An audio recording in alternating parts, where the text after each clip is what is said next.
இல்லை சொக்காரா, நான் தான் உங்கள் நெல்லை வெளி பேசுகிறேன். எல்லாம் இன்றைக்கி நாம் யாரை பற்றி பேச போகிறோம்னா, நம்ம ஜிபி முத்து ஐயாவையும் இந்த தண்ணி பழம் திவாகருக்கார ஆரோப்பத்தை பேச போகிறோம். வீடியோ ஃபுல்லாக பாருங்கள். வாங்க வீடியோக்குள்ளே போயிட்டு வந்துடுவோம்.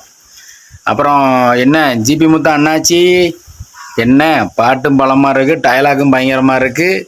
இதுக்கு தான் ஓவராக ஆடக்கூடாது, ஓவர் ஆட்டம் உடம்புக்கு கேடாயிட்டு அப்படி இப்படின்னு சொல்கிறீங்களா? யாரா? தண்ணி பழம் திவாகர தானே? எனக்கு தெரியும்யா. உங்ககிட்ட மோதினா நீங்கள் விடுவீங்களா? ஆளை அட்ரஸ் இல்லாமல் இன்ஸ்டா ஐடியாவே தூக்கிட்டாங்களைக்கா. சிபி முத்து அண்ணாச்சிக்கு இப்போ தான் ஏன் உள்ளம் குழுன்னு இருக்கு. எங்கள் தலைவரை எதிர்த்து பேசினதுக்கப்புறம் அவர் விடுவாரா? அப்படி தான் தலைவர் பண்ணியிருக்காரு சிபி முத்து அண்ணாச்சி.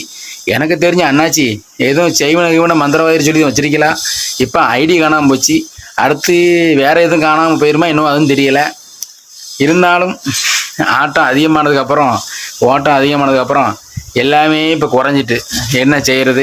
அதனால் நான் என்ன சொல்லுவோம்னா, ஜிபி முத்து அண்ணாச்சி எனக்கு தெரிஞ்சு உண்மையாகவே சொல்லுதுய்யா, உங்கள் மனசில் பல குமுறல் இருந்திருக்கும்னு நினைக்கிறேன். அதனால தான் உங்கள் சாபம் பழிச்சு தான் இப்போ அந்த ஆள் அட்ரஸ் எல்லாம் போயிட்டார். பாட்டு வேறு பட்டையை கிளப்பிக்கிட்டு போட்டிருக்கிய.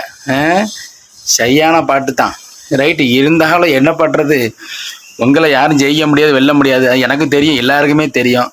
சரி, அடுத்த வாட்டி செய்வனு வைக்க போனீங்கன்னா கொஞ்சம் சொல்லுங்கள். ஒரு ஆளுக்கு டவுசரை கலத்தி ஓட விடணும் ஒருத்தனை பார்த்து சீக்கிரமாக ரெடி பண்ணி சொல்லுங்கள்.